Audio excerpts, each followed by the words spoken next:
बिस्मिल्लाहिर्रहमानिर्रहीम। अस्सलाम वालेकुम नाज़रीन, आप यूट्यूब चैनल देख रहे हैं। मैं इमरान खान हूँ। नाज़रीन, इस वीलॉग में मैं आपको सूडान के मामलात का भी बताऊँगा कि वहाँ पे इतना बड़ा कत्लेआम कैसे हुआ।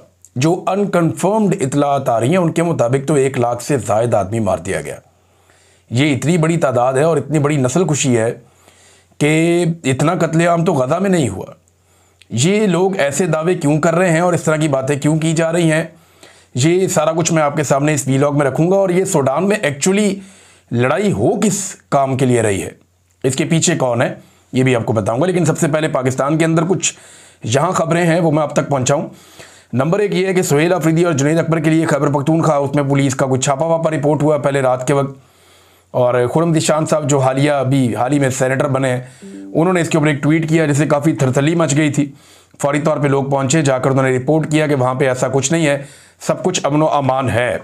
फिर बाद में पता चला कि पुलिस आई ज़रूर थी और उनके पास कुछ वारंट्स थे, और वो जुनैद अकबर और सुहेल अफरीदी। और फिर बाद में एक और खबर आई कि जनाब सुहेल अफरीदी वो ये वाला नहीं, कोई और सुहेल अफरीदी है। लेकिन ये जो भी है ना, ये सिलसिला शुरू हुआ था खैबर पख्तूनख्वा हाउस के ऊपर पुलिस के अटैक का, जब गंडापुर साहब वज़ीर आला खैबर पख्तूनख्वा थे। उससे पहले कभी किसी की जरूरत नहीं होती थी। मुझे अच्छी तरह याद है कि अगर कोई खैबर पख्तूनख्वा हाउस में या सिंध हाउस में चला जाता था तो इस्लामाबाद की पुलिस वहाँ पे अंदर दाखिल नहीं होती थी, पंजाब पुलिस दाखिल नहीं होती थी। वो उनकी अपनी सिक्योरिटी होती है, वो अपना बंदोबस्त करते हैं। तो ये कुछ चीज़ें जो हैं वो उसूल हुआ करते थे, लेकिन अब नहीं है। अगर गंडापुर साहब उस दिन बाहर निकलकर आईजी के सामने खड़े हो जाते और उसको दलेरी के साथ कहते कि आप पकड़ मुझे, तो शायद ये कभी सिलसिला शुरू ना होता। लेकिन जिस तरह वो छुपे रहे, उसके बाद वो पहाड़ क्रॉस करते रहे, उसके बाद ये वतीरा ही बन गया। मेरे ख्याल में सुहेल अफरीदी का तर्ज अमल डिफरेंट होगा। अगर वो कहीं खैबर पख्तूनख्वा हाउस में होता और वहाँ पे पुलिस उसके लिए जाती तो शायद उसका तर्ज अमल वो ना होता जो गंडापुर का था। लेकिन ये तो वक्त आने पे पता चलेगा। अभी फ़िलहाल ये खबर आई और उसके बाद काफ़ी बेचैनी पैदा हुई, लेकिन फिर सोशल मीडिया के ऊपर चीज़ें आने से पता चला कि नहीं, मामला ऐसे नहीं है। नाज़रीन, दूसरी इंपॉर्टेंट बात जो है वो 27वीं आईनी तरमीम ही है। देखें, 2 चीज़ें हैं। ये नवंबर का महीना, एक तो आर्मी चीफ की एक्सटेंशन होगी, और आर्मी चीफ की एक्सटेंशन 2 साल की होगी, 3 साल की होगी या 5 साल की होगी, इसके बारे में अभी तक कोई क्लैरिटी नहीं है। चीज़ों को लंबा किया जा रहा है और तमाम सिक्योरिटी फोर्सेस के हेड बनने की एक ख्वाहिश है आर्मी चीफ की, जिसके लिए उन्हें एक नया ओहदा CDS का दिया जाएगा। और पसे पर्दा क्या चल रहा है इस पर कोई बात नहीं करता, कोई इसके ऊपर खबर नहीं देता। लेकिन जब भी कोई काम करती है पाकिस्तान की एस्टेब्लिशमेंट पाकिस्तान में, ख़ास तौर पे गुज़िश्ता 4 सालों से, तो वो अपने आप को और आवाम को और लोगों को और हुकूमत को और अपने सारे साथियों को ये धोखा देते हैं कि बस ये आखिरी काम है, इसके बाद सब ठीक हो जाएगा। क्योंकि इन्हें हमेशा से जीतने की आदत पड़ी हुई थी पाकिस्तान की मिलिट्री एस्टेब्लिशमेंट को। इन्होंने कायदे-आज़म के साथ लड़ाई की, ये जीत गए, इनका दाव लग गया। कायदे-आज़म बहुत बुजुर्ग थे, सोशल मीडिया नहीं था, हालात वैसे नहीं थे। फातिमा जिन्ना से इन्होंने लड़ाई की, ये जीत गए, इनका दाव लग गया। लियाकत अली खान से जीत गए, शेख मुजीब से ये लोग तो जीत गए, लेकिन पाकिस्तान हार गया, 2 टुकड़े हो गया। जुल्फ़िकार जी भुट्टो से ये जीत गए, बेनज़ीर भुट्टो से ये जीत गए, बार बार नवाज शरीफ से जीतते रहे। तो इन्हें लगा ये इमरान खान से भी जीत जाएंगे, लेकिन दुनिया बहुत आगे निकल गई थी। अब पिछले 3.5-4 साल से ये अपने आप को भी धोखा दे रहे हैं और पाकिस्तान की आवाम को भी धोखा दे रहे हैं और अपने साथियों और सहूलतकारों को भी धोखा दे रहे हैं। यानी सबसे पहले इन्होंने धोखा दिया कि इमरान खान की हुकूमत गिरा लेना, फिर सब ठीक हो जाएगा। हुकूमत गिरा ली, कुछ भी ठीक नहीं हुआ, लोग बाहर आ गए। फिर कहा जी कि PDM की सरकार बना लें, सब ठीक हो जाएगा, फिर भी कोई ठीक नहीं हुआ। मीडिया को कंट्रोल कर लें, फिर भी कोई ठीक नहीं हुआ। एहतजाज को ताकत से जरा एक दफ़ा कुचल देते हैं, जो इन्होंने इसमें सिलसिला शुरू किया था मई 2025 में, वो भी करके देख लिया, फिर भी कोई फ़ायदा नहीं हुआ। फिर जनाब इन्होंने अपोजिशन लीडर अपनी मर्जी का बना दिया, ये कर लेंगे तो काबू हो जाएगा सारा कुछ, फिर भी कोई काबू नहीं हुआ, कुछ नहीं हो सका। फिर इन्होंने बाद में तहरीक इंसाफ से उनका इंतखाबी निशान भी छीन लिया कि जनाब इंतखाबी निशान ले लेंगे, बस यहाँ मसला हल हो जाएगा। मसला फिर भी हल नहीं हुआ। इमरान खान साहब को पकड़ के जेल में डाल देते हैं, जेल में डाल दिया, मसला फिर भी हल नहीं हुआ। इसके 10-20 हज़ार बंदे उठा के जेल में डाल देते हैं, वो भी कर दिया, मसला फिर भी हल नहीं हुआ। 1 लाख से ज़्यादा बंदों पे मुकदमा दर्ज कर देते हैं, कोई बंदा मंजर आम पे आएगा ही नहीं इलेक्शन के लिए भी, वो भी करके देख लिया, मसला हल नहीं हुआ। लेवल प्लेइंग फील्ड ही छीन लेते हैं, वो भी छीन के देख लिया, मसला फिर भी हल नहीं हुआ। ये हर काम करते हुए यही सोचते रहे कि ये आखिरी काम है, ये करने के बाद हम सब ठीक कर लेंगे। अगवा बराए बयान हम करवा लेते हैं, जबरी गुमशुदगियाँ करते हैं, उससे मसला ठीक हो जाएगा, फिर भी मसला ठीक नहीं हुआ। फिर 8 फरवरी को इन्होंने जाली फॉर्म 47 जारी कर दिया। धांधली करके कि अब तो मसला ठीक हो ही जाएगा, लेकिन फिर एक नया मसला शुरू हो गया। यानी हर वो चीज़ इन्होंने जो की, ज़बरदस्ती पार्टी छुड़ाई रहनुमाओं से, इमरान खान को अंदर डाल दिया, उसकी बीवी को अंदर डाल दिया, गिरफ्तार कर लिया, तो इन्हें लगा कि जनाब ये मसला अब हल हो जाएगा। मसला फिर भी हल नहीं हुआ। एक के बाद एक करके इन्होंने 300 मुकदमात इमरान खान के खिलाफ दर्ज किए और हर मुकदमे पे सोचते थे कि अब मसला हल हो जाएगा, लेकिन हुआ नहीं। मीडिया पे मुकम्मल तौर पे बंदी लगा दी गई, गोलियां चला दी, अवाम का कत्लेआम कर दिया, मसला फिर भी हल नहीं हुआ। 26वीं तरमीम इन्होंने कर ली, MPs MNAs को, उनके घर की खवातीन को अगवा कर लिया, बच्चों पे टॉर्चर किया, बेशुमार खवातीन को जेलों में डाल दिया, सड़कों पे घसीटा, फिर भी इनका मसला हल नहीं हुआ। फिर इन्होंने सोचा कि ट्रंप को मना लेते हैं, मसला हल हो जाएगा। जाके ट्रंप को मना लिया, इनका मसला फिर भी हल नहीं हुआ। फिर इन्होंने कहा कि इसराइल को भी राजी कर लेते हैं, वो भी करने की इन्होंने कोशिश की, मसला फिर भी हल नहीं हुआ। फिर इन्हें लगा कि अब इंडिया के अपने तैयारे गिरा लिए हैं तो अब हमारा मामला ठीक हो जाएगा, मसला हल हो जाएगा, लेकिन मसला फिर भी हल नहीं हुआ। अब 27वीं आईनी तरमीम ला रहे हैं और दावा यह है कि इसके बाद मसला हल हो जाएगा। आपका मसला कभी हल नहीं होगा, आप उल्टे लटक जाए, आपका मसला हल नहीं होगा। मसला आपका तभी हल होगा जब आप अवाम को उसका मैंडेट वापस कर देंगे, जब मिलिट्री एस्टेब्लिशमेंट मुदाखलत बंद कर देगी। फर्ज करें कि मिलिट्री एस्टेब्लिशमेंट जो है वो इमरान खान साहब को दोबारा हुकूमत में आने देती है और कल को रिलेशन बना के इमरान खान साहब के साथ मिलकर और बाद में किसी और के साथ भी ज्यादती करते हैं। फर्ज करें, मैं ये कह रहा हूँ, इमरान खान साहब मानते तो नहीं इस बारे में और उनका तो मूड बहुत मुख्तलिफ नजर आता है, तो फिर भी मसला हल नहीं होगा, याद रखिएगा। कौम उसके साथ खड़ी हो जाएगी बाद में। अब कौम जो है वो सियासतदानों के हक में नहीं है या उनके खिलाफ नहीं है, कौम मिलिट्री एस्टेब्लिशमेंट के घटिया फैसलों के खिलाफ है और उन्हें लगता है कि ये कौम के लिए, मसाइल के लिए ये जिम्मेदार है। लिहाजा मसला हल अब नहीं होना आपका, अब मसला एक ही दफ़ा हल होगा और वो तभी हल होगा जब पाकिस्तान की आवाम मसले को हल करेगी।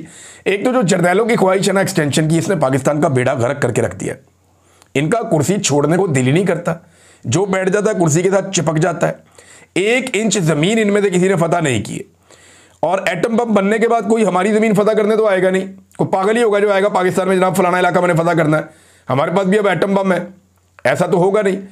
तो ये मेरे लिए बड़ी हैरत की बात है कि कोई फतूहात नहीं है, कश्मीर हमारा वैसे ही मकबूजा है, भारत ने हमारा पानी रोका हुआ है लगातार, इसके बावजूद कुर्सी से जो चिपक जाता है वो उतरता ही नहीं है। आप जितने जर्नैल देख लें, कोई एक मुझे आप बताएं जो आराम से छोड़कर गया हो। हर एक का दिल करता है, चाहे वो राहील शरीफ था, चाहे वो जनरल बाजवा था, चाहे अभी ये आर्मी चीफ हैं आसिम मुनीर साहब, ये भी नहीं जाना चाहते, इससे पहले भी कोई नहीं जाना चाहता था। ये आखिरी महीना, फेयरवेल का महीना है, कहीं जा ही नहीं रहे फील्ड मार्शल, उन्हें पता है उन्होंने यहाँ पे रहना है अभी और ये नौकरी उन्होंने लंबी करनी है, तो जनाब कोई भी छोड़ना नहीं चाहता होते को। अच्छा नाज़रीन, बिल्कुल एकदम शिफ्ट हो जाएगा, लेकिन मैं आपको लेकर जाना चाहता हूँ सूडान में, कि सूडान में एक्चुअली हो क्या रहा है। इसके लिए आप ना पहले सूडान का मैप देखें। ये रेड सी के एक तरफ सूडान है। अगर आप सूडान का मैप निकाल के देखें तो आपको ये पता चलेगा पहली चीज़ कि ये अफ्रीका में है। अच्छा, इससे ऊपर की जानिब अगर आप देखें तो वहाँ पे मिस्र है और अगर आप नीचे की तरफ आए तो सोमालिया है, दीगर बहुत सारे ममालिक हैं यहाँ पे, नाइजीरिया है, यहाँ पे साउथ सूडान है, युगांडा है, कीनिया है, तंजानिया है और लीबिया है ऊपर की तरफ, उसके भी कोई बॉर्डर लगता है सूडान के साथ। तो सूडान को रेड सी लगता है। अगर आप मदीना मुनव्वरा और मक्का मुकरमा से समंदर की तरफ जाएं, सऊदी अरब से मदीना मुनव्वरा से भी या मक्का मुकरमा से आप समंदर की जानिब जब ट्रैवल करते हैं तो सामने वाला एरिया जो है वो मिस्र का और सूडान का आता है। ये एरिया सामने है और यहाँ पे जो समंदर की पट्टी है वो बहुत बारीक हो जाती है। यानी यहाँ पे रवायती कश्तियों के ऊपर भी लोग एक दौर में बड़ी कश्तियों के ऊपर इसको समंदर को क्रॉस करते रहे हैं। तो ये कोई इतना लंबा चौड़ा नहीं है, यानी जितना ओमान से पाकिस्तान का फासला है सामने दिखाई भी देता है, ये उससे बहुत कम फासला है, उससे कई गुना कम फासला है। तो एक तो आपने इसकी लोकेशन देख ली कि ये अफ्रीकी मुल्क है और अरब ममालिक के बिल्कुल ये करीब है सूडान। अब सूडान के अंदर जो है ना कुछ खूबियां हैं जो उसको बहुत अहम बना देती है। नंबर 1, इसमें से दरियाए नील गुजरता है और नील के किनारों के ऊपर बेशुमार मादनियात के ज़खायर हैं। ये बात आप अपने जहन में पहले बिठा लें। और दूसरी बात यह है कि यहां पे रेगिस्तान भी है इस मुल्क में, यहां पे बहुत बड़ी और ज़बरदस्त सरसब्ज चरागाहें भी हैं और इसका मौसम भी अरब ममालिक से ज़्यादा बेहतर है। यहां बहुत कीमती जानवर भी हैं, यानी यहां की गायें हैं वो जो आप देखते हैं कभी वीडियोस के अंदर के बहुत लंबे लंबे सींग ऐसे चांद की तरह बने होते हैं, बहुत बड़े सींग वाली जो गायें होती हैं सफ़ेद रंग की या दूसरे रंगों की, वो ये इस मुल्क की है। एक्चुअली वो यहाँ सूडान में पाई जाती हैं। यहाँ के अपने मवेशी, यहाँ के अपने जानवर, घोड़े, वो यहाँ के बड़े मकबूल हैं। तो यहाँ बहुत सारे लोग जो हैं वो जानवरों के ज़रिए से उनका माश है। लेकिन खेती बाड़ी बहुत बड़े पैमाने पे यहाँ पे होती है, बड़ी ज़रखेज़ ज़मीन है। जो खित्ता अरब है वो ज़मीन इतनी ज़रखेज़ नहीं है, वहाँ पे इतनी हरियाली नहीं है, लेकिन यहाँ हरियाली बहुत है। बहुत बड़ी बड़ी चरागाहें हैं यहाँ पे, बहुत बड़े बड़े खेत हैं यहाँ पे, और दरियाए नील इसके बीच में से गुजरता है। तो बेशुमार यहाँ पे अजनास होती हैं, यानी 60% इनकी जो एक्सपोर्ट्स हैं वो इनकी जो ज़रई अजनास हैं उनसे मुंसलिक हैं। तो वसाइल इसके पास बहुत हैं। और ये पूरा जो अफ्रीका है, ये एक्चुअली तो सोने से लदा हुआ पूरा बरे आज़म है अफ्रीका। इसके अंदर जो सूडान है वो तीसरा बड़ा हब है सोने का। यहाँ इतना सोना है कि 2017 के एक साल में यहाँ से 107.3 टन से ज़्यादा सोना निकला था। 107.3 टन से ज़्यादा सोना। एक टन में 1000 kg होता है, 10 टन में 10,000 kg होते हैं। और अगर आप 100 टन की बात करें तो उसके अंदर फिर आप अंदाज़ा करें कि कितना होता है, 1,00,000 kg। तो जनाब ये जो है यहाँ से सोना निकला 160 टन सिर्फ 2017 में। पिछले साल 2024 में यहाँ से जो सोना निकला था वो 64 टन सोना यहाँ से 2024 में निकला था। अब इसकी मालियत कितनी होती है, देखिए पिछले साल जो निकला वो $7 अरब से ज़ायद का था। पिछले साल जो सोना निकला था। सोना सूडान के मुख्तलिफ इलाकों में फैला हुआ है। ये जो कत्लेआम सूडान में हो रहा है ये उन्हीं एरियाज में हो रहा है जहाँ पे मादनियात ज़्यादा हैं। पाकिस्तान का मॉडल आपको पता है ना, ऑपरेशन वहीं पे होते हैं, हालात वहीं ख़राब होते हैं जहाँ पे मादनियात होती हैं। इसी तरह जहाँ पे वसाइल होते हैं वहीं पे मामलात ख़राब हो जाते हैं। ये पुराना कानून है दुनिया का। तो अब सूडान के अंदर जिन इलाकों में सोने के बड़े बड़े ज़खायर हैं उन्हीं इलाकों के अंदर जो है वो शोरिश है और एक लड़ाई चल रही है, और सोना बड़े पैमाने पे सूडान से बाहर निकल कर स्मगल भी हो रहा है। यानी अगर सूडान की जो कैपेसिटी है वो इतनी है कि आप 7 से 10 अरब डॉलर का सोना बड़े आराम से हर साल आप सूडान में से निकाल सकते हैं, और ये बहुत बड़ी अमाउंट है। पाकिस्तान 1 अरब डॉलर के लिए, 2 अरब डॉलर के लिए पाकिस्तान कभी इधर भागता है, कभी उधर भागता है, कभी उधर भागता है। और सूडान के अंदर सिर्फ मैं सोने की बात बता रहा हूँ, अभी ज़रई अजनास की बात मैंने आपको नहीं बताई, अभी मैंने उनकी दूसरी अजनास की बात आपको मैंने नहीं बताई, जो दूसरी तीसरी मादनियात हैं उनकी बात मैंने आपको नहीं बताई, सिर्फ सोने की बात बता रहा हूँ। उनके जो दीगर मादनी ज़खायर हैं पेट्रोलियम के या दीगर, उनके बारे में भी मैंने कुछ आपको नहीं बताया, क्योंकि गरीब मुल्क है तो बहुत सारी चीज़ें भी एक्सप्लोर होना बाकी है। लेकिन सूडान के अंदर बेशुमार मादनियात हैं जिनमें सोना तीसरे नंबर पे अफ्रीका में सबसे ज़्यादा है। अब वहाँ पे हुआ क्या कि कुछ अरब ममालिक ने, जिनमें यूएई भी शामिल है, इन्होंने वहाँ पे एक तंजीम को सपोर्ट किया, और ये एक मुसल्लह तंजीम थी। बहुत सारे इलाकों से जो है वो इकट्ठे हुए मुसल्लह अफराद, और ये इकट्ठे होकर पहुँच जाते हैं सूडान में, और ये वहाँ पे हुकूमत और उनकी फ़ौज से लड़ना शुरू कर देते हैं, और ये आहिस्ता आहिस्ता कंट्रोल करते हैं मुख्तलिफ इलाकों में। जिन इलाकों में ये कंट्रोल करते हैं उन इलाकों के अंदर मादनियात बहुत ज़्यादा हैं। अब एक जो United nation human right council ने एक एमरजेंसी के अंदर एक सेशन बुलाया है अल फशीर के इलाके में जो एक किलिंग हुई है उसके मामले पे। अब इसके बारे में कुछ हमारे पास यहाँ पे सैटेलाइट इमेजेस भी हैं, मैं आज देख रहा था, और उसमें दिखा रहे हैं कि जगह जगह खून के धब्बे हैं, जगह जगह पे खून बिखरा हुआ है, लाशें बिखरी हुई हैं। बेशुमार इंसानों का वहाँ पे कत्ल किया गया। आप अगर बहुत मोहतात भी हों तो जो सबसे कम तादाद बताने वाले लोग हैं वो भी हज़ारों में 25,000 तक बताते हैं कि इतने लोग मारे गए। और यहाँ पे एक रिपोर्ट है, ये क्लैश मीडिया की रिपोर्ट है, और उसकी रिपोर्ट बड़ी खौफनाक है।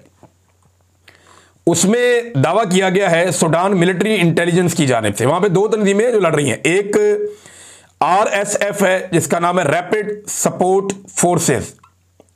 ये वो तंजीमें हैं जो मिलके हथियार लेकर यहाँ पे आ गए हैं, मुसल्ला लोग जो अब लड़ रहे हैं यहाँ पे, और इनके ज़रिए से वहाँ से माल निकल रहा है, और इनको सपोर्ट है गल्फ़ कंट्रीज़ की, यूएई की भी। और यूएई ने कहा कि कहीं गलती हुई है उनसे भी इस सारे मामले को मैनेज करने में, और जो सोना यहाँ से जाता है वो यूएई की मार्केट में ही ज़्यादातर जाता है। ये भी एक रिपोर्ट है।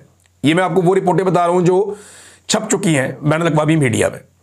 अब उसमें जो ये जो क्लैश रिपोर्ट है, इसमें सूडान की जो मिलिट्री इंटेलिजेंस है वो दावा करती है कि 1,65,000 civilian women, kids and men were massacred in 2 days in Al Fashar। कि अल-फशर के इलाके में 2 दिन में 1,65,000 सिविलियन ख़वातीन, बच्चों को और मर्दों को कत्ल कर दिया गया, कत्लेआम कर दिया गया, मसाकर हो गया वहाँ पे। अब ये मुझे ये दिल नहीं मानता, समझ नहीं आ रही, लेकिन जो सैटेलाइट इमेजेस हैं वो भी बता रहे हैं कि लोगों को स्लॉटर किया गया, ज़बह किया गया, और बड़े हौलनाक मनाजिर हैं।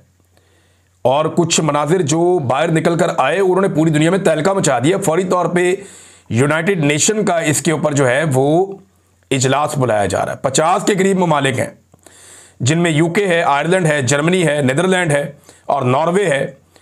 इन्होंने फौरी तौर पे 50 के करीब ममालिक हैं, इन सब ने कहा जी कि अक़वाम मुत्तहिदा का एक सेशन 14 नवंबर को बुलाया जाए और बुला के इसके ऊपर बात की जाए। ये ह्यूमन राइट्स की एक बदतरीन वायलेशन हो गई है।